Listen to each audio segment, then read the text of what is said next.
Hi there. Okay, we're doing the Bhagavad Gita. We're on chapter 3. We've gone through the first two chapters. The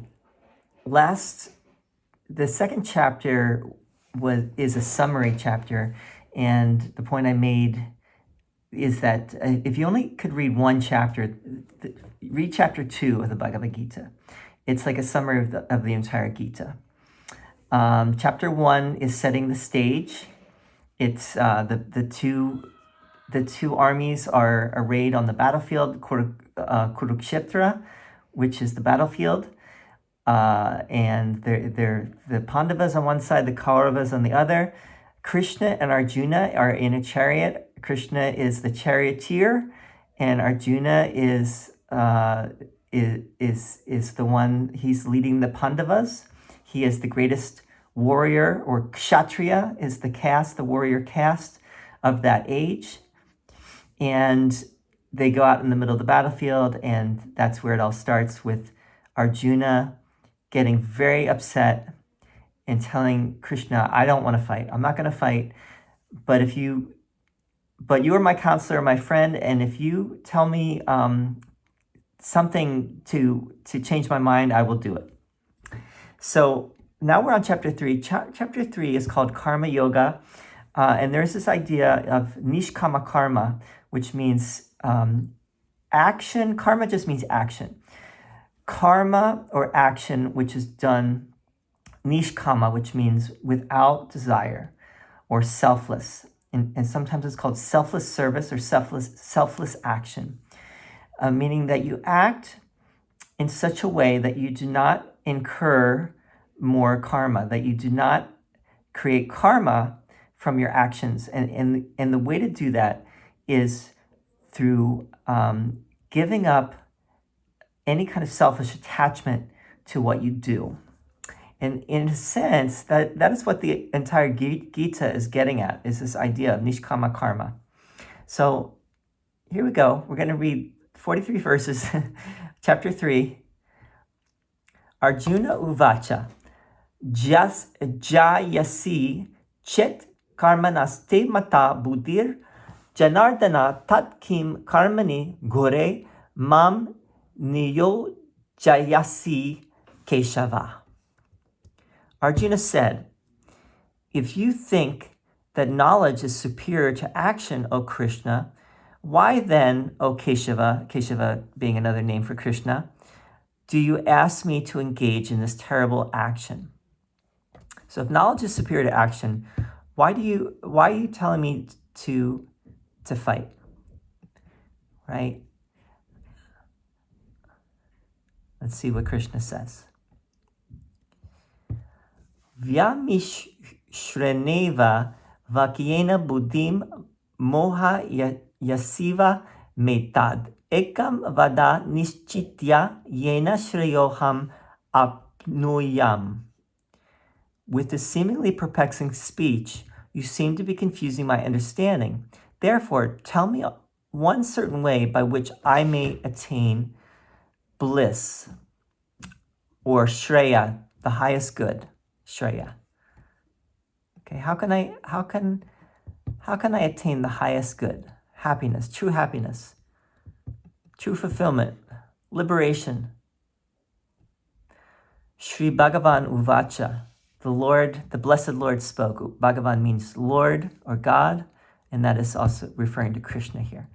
Shri Bhagavan Uvacha, lokesmin dvi vida nishta pura prokta mayanagha jnana yogena sankyanam karma yogena yoginam. The blessed Lord said, in this world there is a twofold path, as I said before, O sinless one, the path of knowledge of the Sankyas and the path of action of the Yogins. So there's the path of knowledge and the path of action. Remember that Krishna in the last chapter talked about Sankhya as opposed to yoga. Sankhya is this older philosophy from which yoga really comes and is related, but they're not the same philosophy. Sankhya tends to be more philosophical, and yoga tends to be more action-oriented and experiential experience-based. So let's see what else he says here. Verse 4. Na karmanam anarambhan naiskarmyam purusho shnute nacha sanyasanad eva siddhim samadhi gachati. Man does not reach actionlessness. Man does not reach actionlessness by not performing actions, nor does he attain perfection by mere renunciation. So everyone has to act. We all have to act in this world. Everyone is doing something, right? And renunciate, you can renounce the world and renounce action, but you may still be attached, right? And that's what Krishna is going to get at here. Nahi kaschit kshanam api jatu tishtat yakarma krit karyate hyavasha karma sarva prakriti jair gunai. Verily, no one can remain for even a moment without performing action, for everyone is made to act helplessly indeed by the qualities born of nature.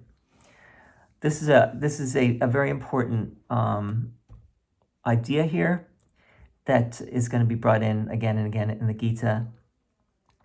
You are not the doer, right? Everyone here is acting, and who is driving the play? Who is driving the action? On the surface, we're all being driven by the gunas, which is the qualities of nature. These three qualities that make up the whole material universe: sattva, rajas, and tamas, and these are driving us to act in different ways. Who's beyond the gunas? That's the question. Verse 6.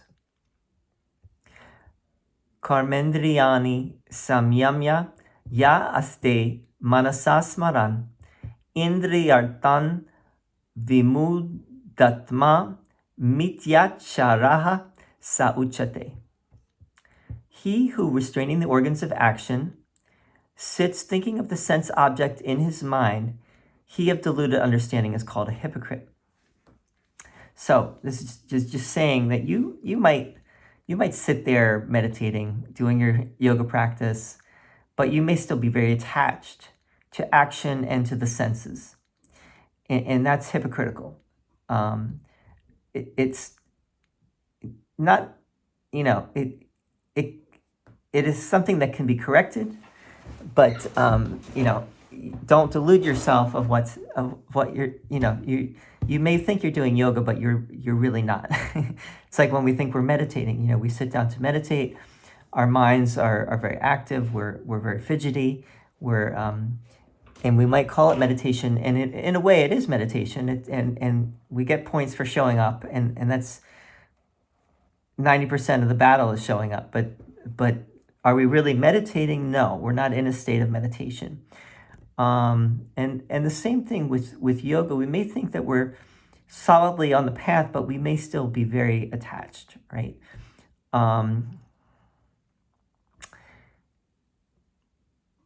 Keep in mind also that the gunas are connected to the Sankhya philosophy, right? So Krishna is bringing in Sankhya, and he's also bringing in what's called Jnana Yoga, which is the path of knowledge, the yoga of knowledge. We'll talk more about that. Verse 7. Yas tvindriyani manasa niyam yara bhatir arjuna kamendriye karma yogam asakta sa vishishyate. But whoever, controlling the senses by the mind, O Arjuna, engages himself in karma yoga with the organs of action without attachment, he excels. So the goal is to do action but not be attached, right?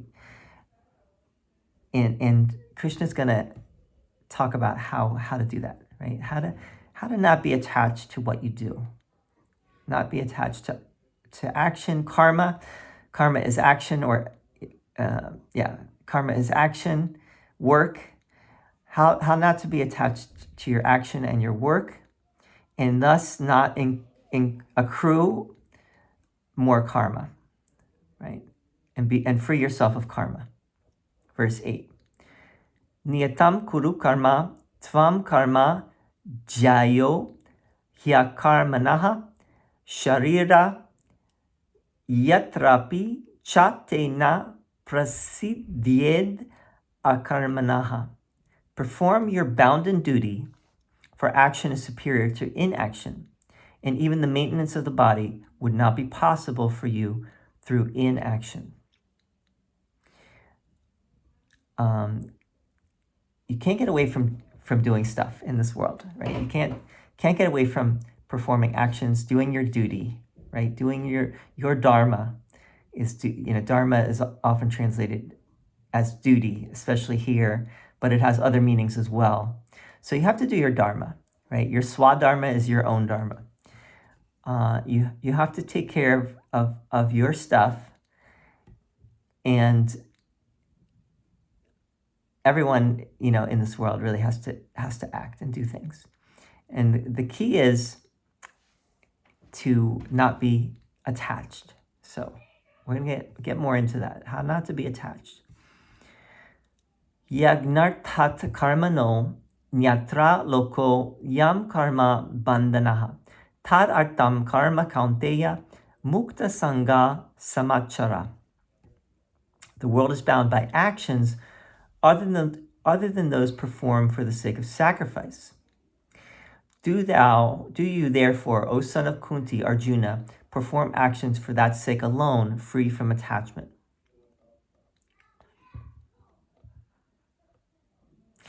Sacrifice here means that you do everything you do as an offering, right? You do everything as an offering to the highest, whether you believe in Krishna or God.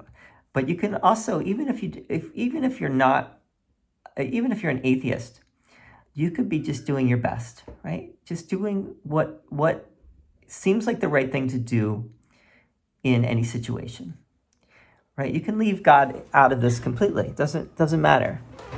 This works whether you believe in a God or gods or whatever you believe in, right?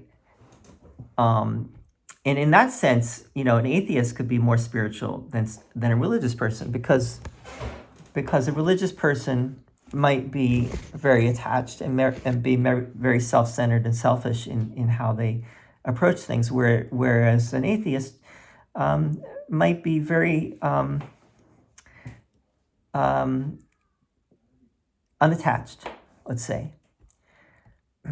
So Arjuna, O son of Kunti, perform actions for the sake of, as an offering, right? Or if you don't want to think of it as an offering, do actions without being attached to the results.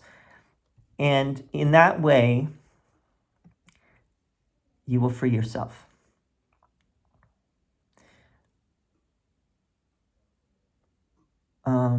Let's see. Verse 10. Saha yagnaha prajaha shristva purovacha prajapati anena prasavishyadvam eshavo stvishta kamadhuk.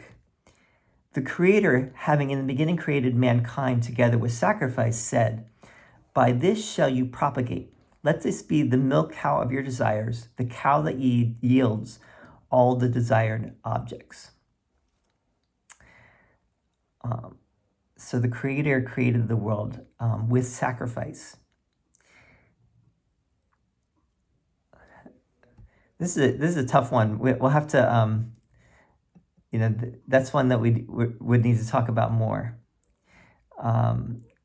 The similar idea is found in Kabbalah, is that there was this tzimtzum. In Hebrew, the word is tzimtzum, which means there was this kind of the Creator created through this making itself less by some kind of sacrifice. There was the creation of the world happened.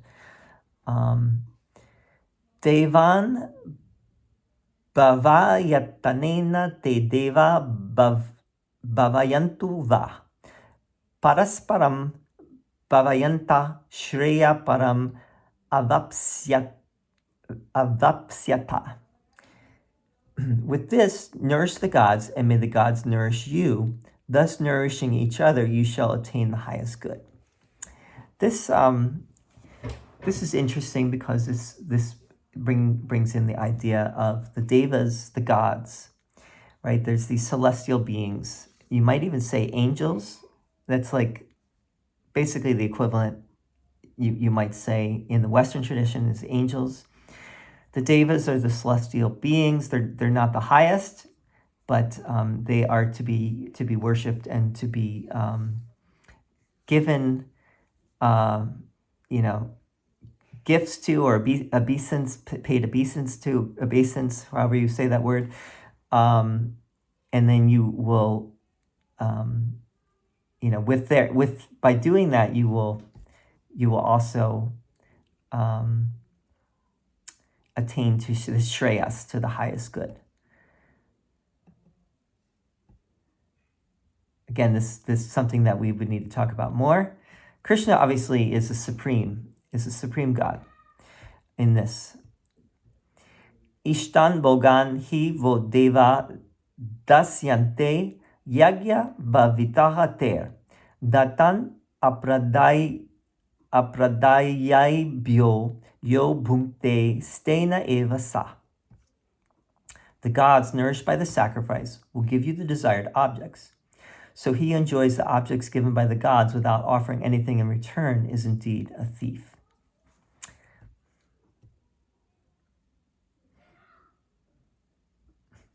So you have to give back.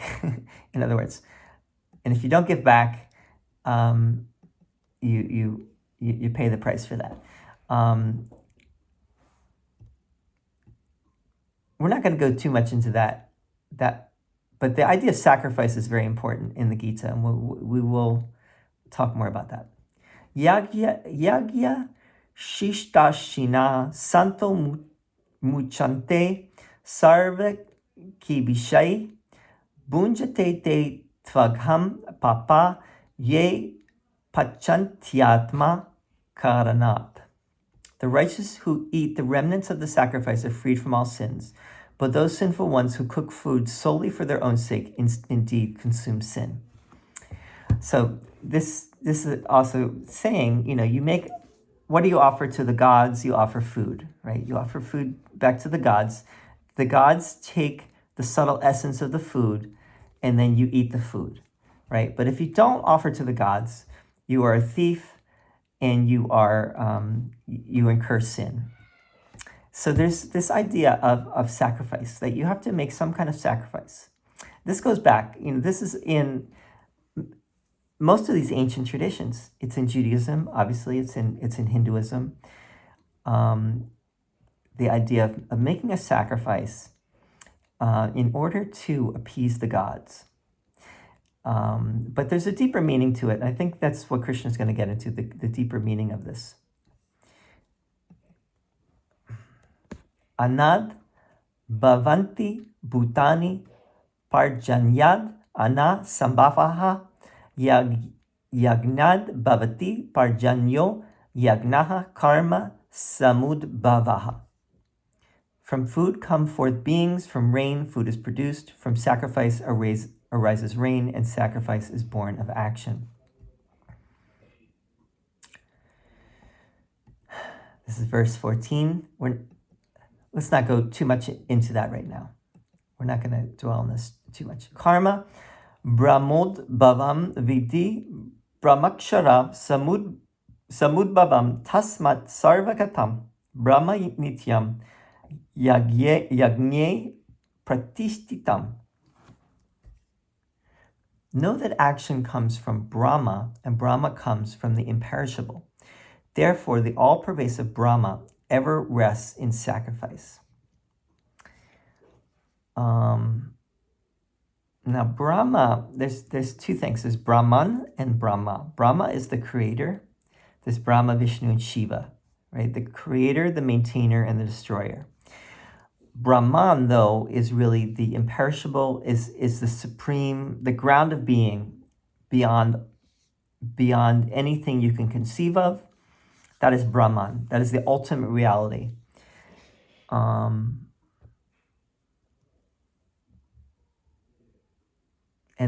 is connected to sacrifice, somehow connected to sacrifice. Now, is it talking about Brahma here or Brahman? I think it's talking about maybe both. Let's see.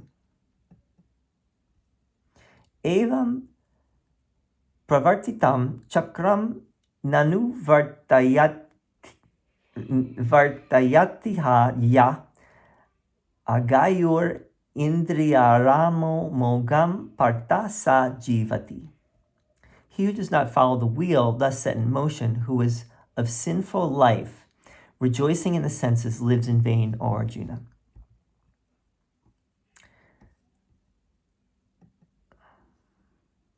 Again, it's talking about acting without attachment, acting selflessly, and in a sense, their sacrifice is involved with this.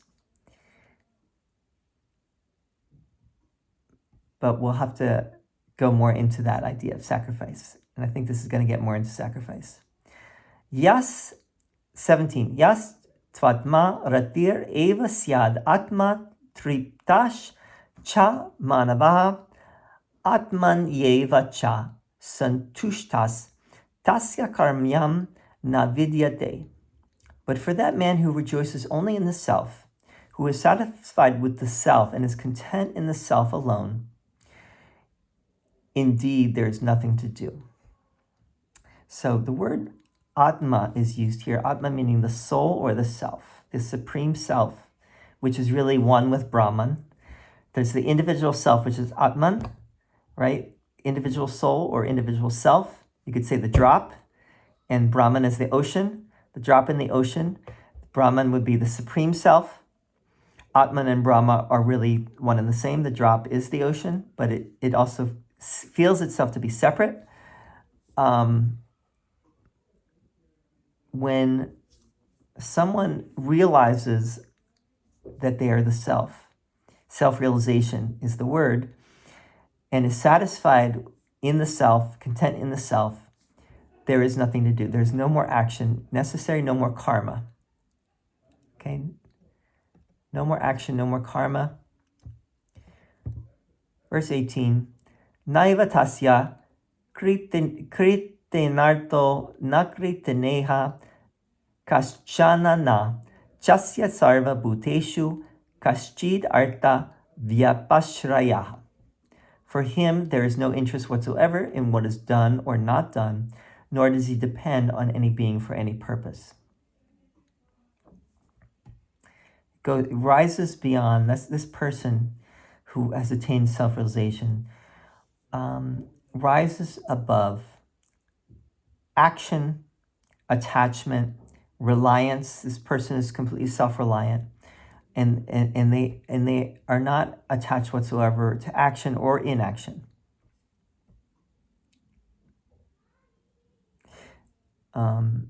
Verse 19. Let's see.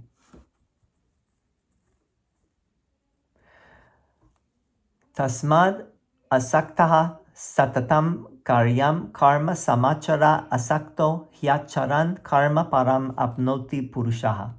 Therefore, without attachment, always perform the actions that should be done, for by performing actions without attachment, one reaches the supreme.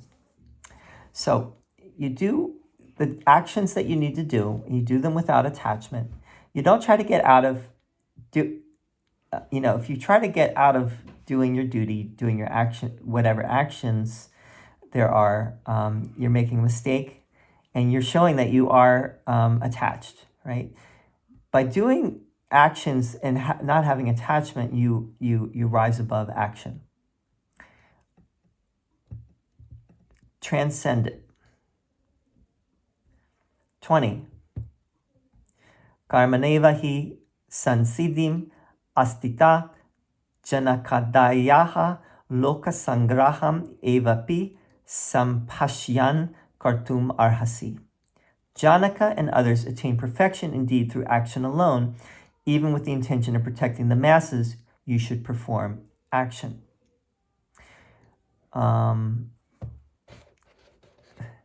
There's this idea here of loka sangraha, for the welfare of all. This is something we'd have to really talk about, what this idea means, loka sangraha, for the good of all, the welfare of all, you perform action. You could bring in the idea of that you make yourself of service to help everyone, right? And you keep in that place of service of selfless action as long as you are needed. And that might be for a long time. Verse 21. Yad yad acharati shreshtas tad evetaro janaha sa yat brahmanam kurute lokas tad anuvartate. Whatever a great man does, others also do.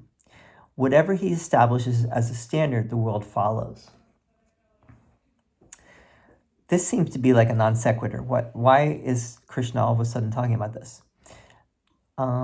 He was talking about Janaka. Janaka was this great king in the time of Rama and Sita. And that was before this whole thing. Whatever a great man does, others also do. So others follow what a person does. A great person like an avatar. Everyone follows. So you want to perform whatever you perform. You do it because in that knowing that people will do what you do, and that's why you want to act. You want to, even though you may be beyond action, and you may be beyond action and inaction, you may be liberated.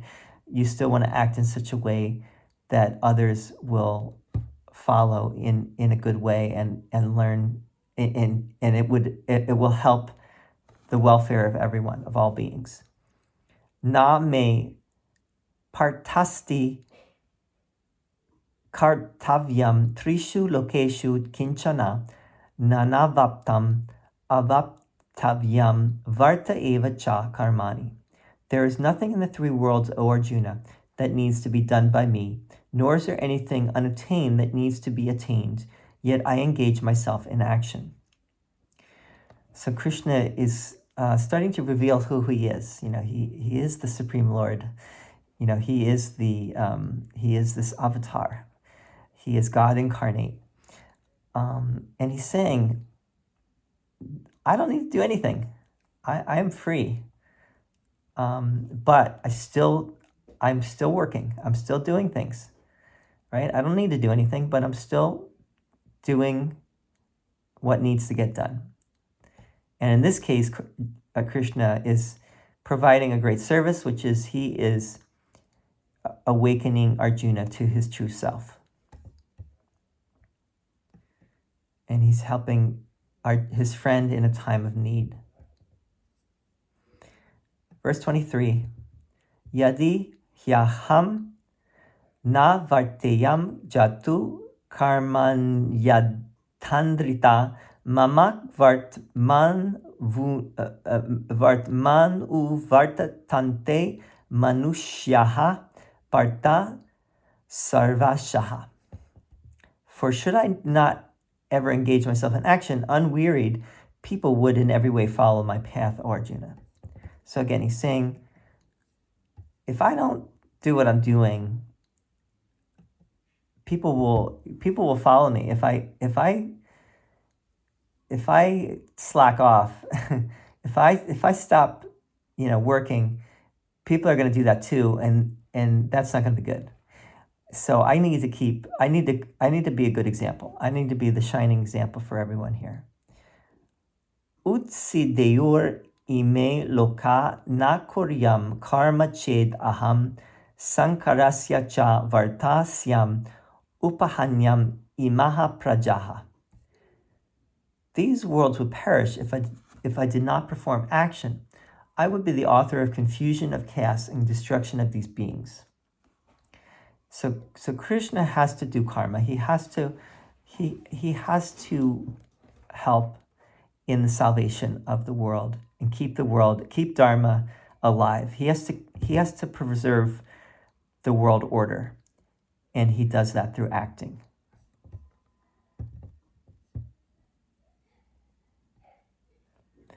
"25. Sakta karmanya vidvanso yata kurvanti bharata kuryad vinvans tata saktash chikirshur loka sangraham." Again, it's bringing in loka sangraha. "As the ignorant act out of attachment to action, O Bharata, Arjuna, so should the wise act without attachment, wishing for the welfare of the world." Okay, so working for the well-being of all, loka sangraha, the wise act without attachment. "Na buddhi bedam janayed agyanam karma sanginam joshayet sarva karmani vidvan yuktaha samacharan." Let no wise man unsettle the minds of ignorant people who are attached to action. He should engage them in all actions, fulfilling them with devotion.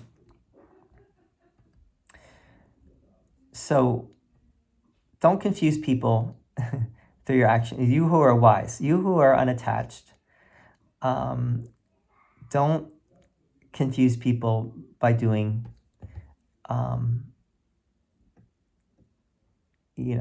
by doing anything other than duty and living by Dharma. Verse 27, because even Krishna does that. "Prakrite kriyamanani gunai karmani sarvashaha ahankara vimudatma kartaham iti manyate." All actions are wrought in all cases by the qualities of nature alone. He whose mind is deluded by egoism thinks, "I am the doer." Okay, so now he's bringing in the idea that you are not the doer. You are being done. You are not really the doer here. The actions of the gunas are, and that is something beyond our comprehension. But who is in control of the gunas? Because the true yogi, transcends all the gunas. So the master, so to speak, is the one that is running the show. In this case, the master is Krishna. And the best we can do is to get out of the way and to recognize that and not to get attached.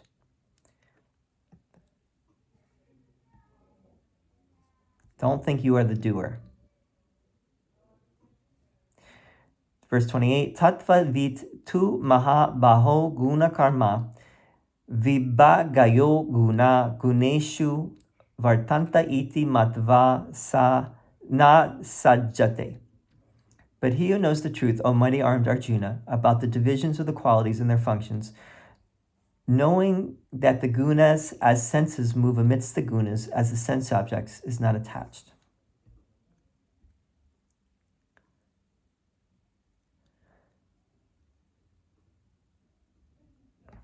The one who understands these things, in other words, to put it simple,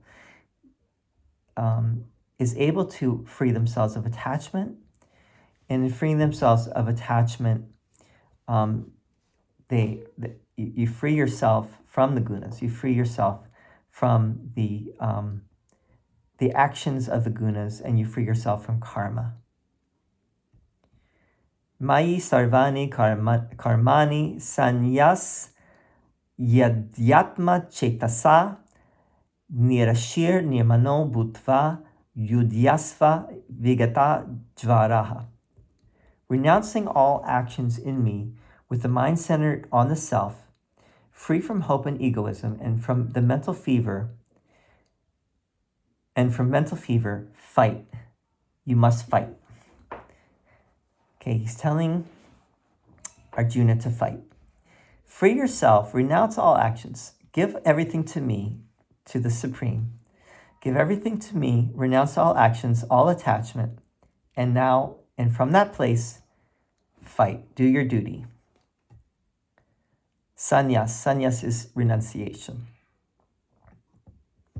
So he's telling Arjuna to fight, so it seems. But what is it? He's telling him to fight the battle, right? Ye me matam idam nityam anutishtanti manavaha shradhavanto nasuyanto muchante tepi karmabihi. Those who constantly practice this teaching of mine with faith and without cavilling, they too are freed from actions. So anyone that does this is freed. You're not special, Arjuna. Anyone could do this. Anyone that does this will free themselves. Ye tvetad abhyasuyanto nanu tishtanti me matam sarva jnana vimudans tanvidi nashtan achetasaha. But those who criticize my teaching and do not practice it, deprived of all knowledge and lacking discernment, know them to be doomed to destruction. Similar to what Jesus says in the Gospels. If you don't believe in me, if you don't believe that I am the Son of God, then you will endure God's wrath. You will, you are condemned. You will go to hell. And you will be destroyed. But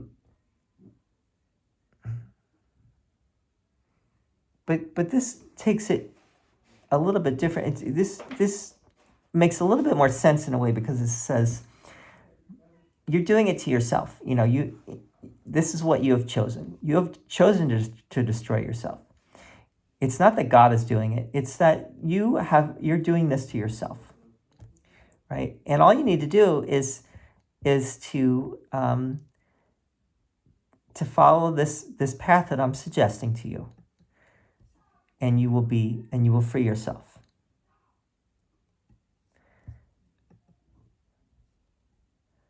Sadrisham cheshtate svasyaha prakriter jnanavan api prakritim yanti bhutani nigraha kim karisyati. Even a wise man acts in accordance with his own nature. Beings will follow their nature. What can restraint do?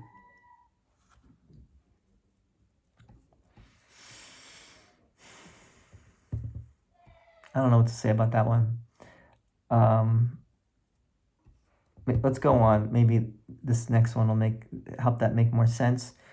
Indriyas yendriyas yasyarte ragadveshao vyavastitao tayor navasham agachet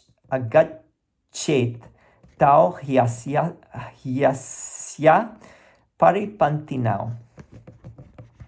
Attachment and aversion for the objects of the senses abide in the senses. Let no one come under their sway, for they are his enemies. So the senses are the problem, and through the senses we have raga dvesha. Raga dvesha means attachment and aversion. We have likes and dislikes. I like this. I don't like this. That this causes pain. That is and I'm gonna try to get away from pain. And I'm going to seek pleasure, right? So we have this through the senses we get attached, and we have to free ourselves somehow from that duality, from that attachment. 35.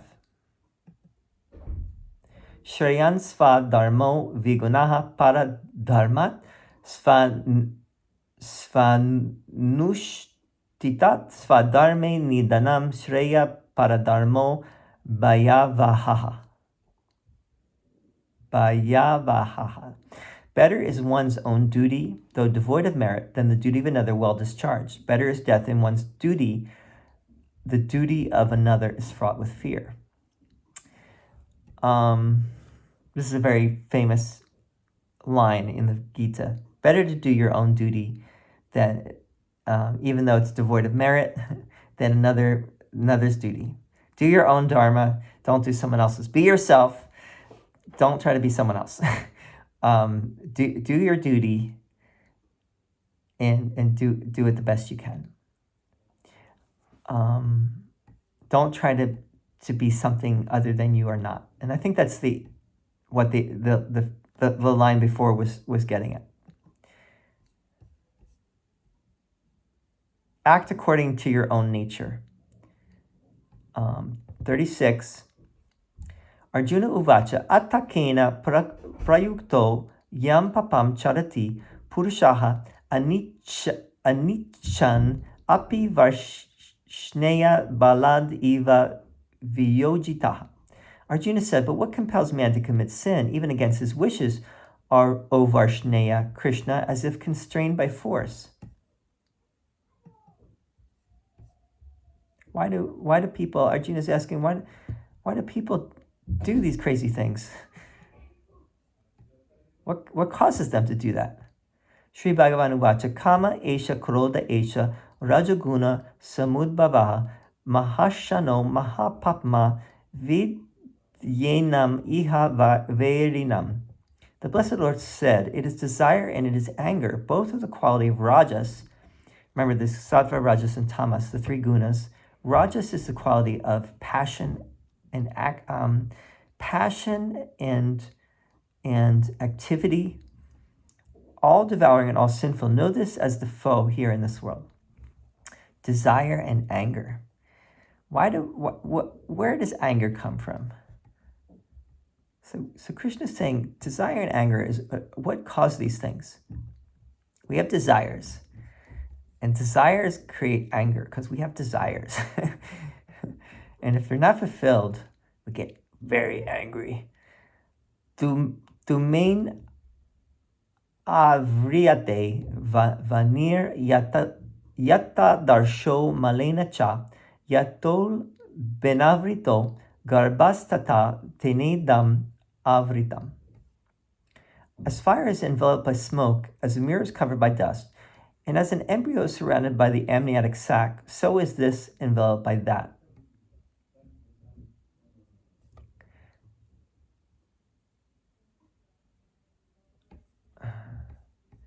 This world is based in that, is based in desire and anger. Avritam jnanam etena jnanino nitya verina kama rupena kaunteya dushpurena nalena cha. O Arjuna, wisdom is enveloped by this constant enemy of the wise in the form of desire, which is insatiable like fire. It's a constant enemy of the wise. Desire. Insatiable. Indriyani manobudir asyadishtai tanam uchate etar vimohaya hayat yesha gyanam avritya dehinam. The senses, the mind, and the intellect are said to be its seat. Through these, it deludes the embodied one, veiling their wisdom. So there's a veil before our eyes, right? We cannot see the truth because of the veil that is before our eyes. It's ignorance and egotism ultimately. Samatvam indriyan yadau niyamya bharata shabha papmanam prajahi hyenam jnana vijnana nashanam. Therefore, O best of the Bharatas, meaning Arjuna, control your senses first, and then kill the sinful thing, which destroys knowledge and realization. He's telling him not to kill the enemy. What is the true enemy? The true enemy is what is inside of ourselves.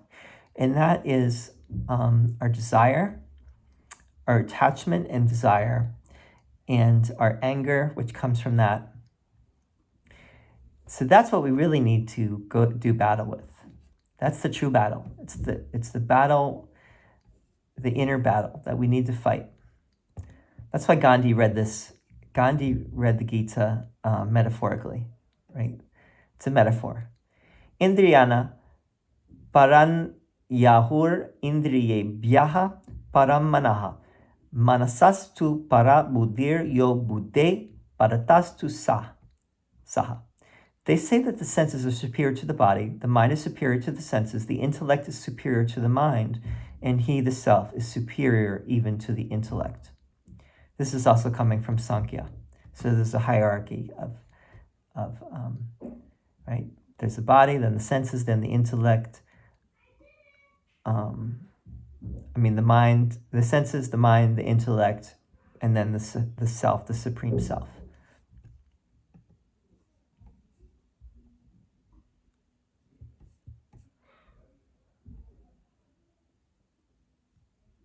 Last verse. Evam buddhe param buddva samsta bhyatmanam atmana jahi shatrum mahabaho kamarupam durasadam. Thus, knowing him who is superior to the intellect and restraining the self by the self, slay thou, O mighty armed Arjuna, the enemy in the form of desire, hard to conquer.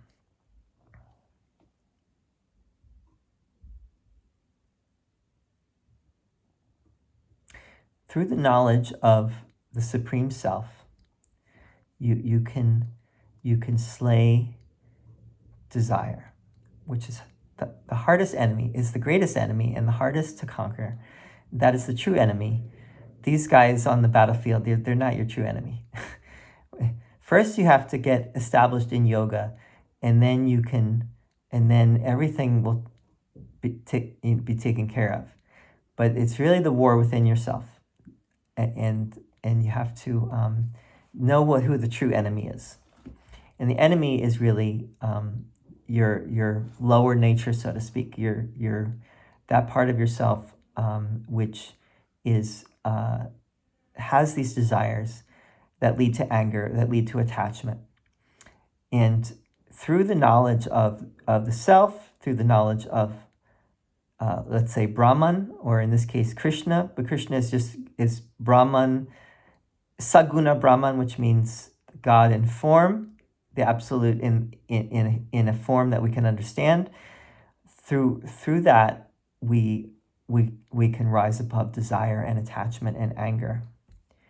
And that's it for this video. I hope this was helpful. We're going to keep going through the whole Gita.